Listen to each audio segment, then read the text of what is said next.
پیغمبر صلی الله علیه و سلم پرسیدند که پیغمبر خدا بهترین صدقه، بهترین نفقه کدام صدقه و نفقه است؟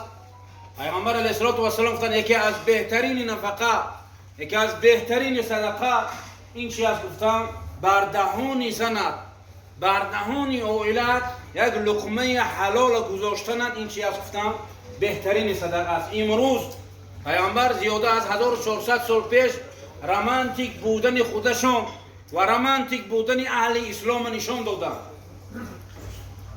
امروز چی باشد که دشمنای اسلام گپ کردند که گویا در اسلام عشق ورزی نیست است، گویا در اسلام رمانتیکش نیست است. از روی گفت همین پیغمبر علیه السلام برمی آید که بهترین رمانتیک و بهترین عشق ورزی در چی است؟ در اسلام است. امروز کدام ما همین کار کردیم؟ کدام ما گفتیم که بیا زنک یک عدسی من همین لقمه حلاله که من کار کرده آمدم بر دهانت گذارم، یک مغزکون عدسی من گفته.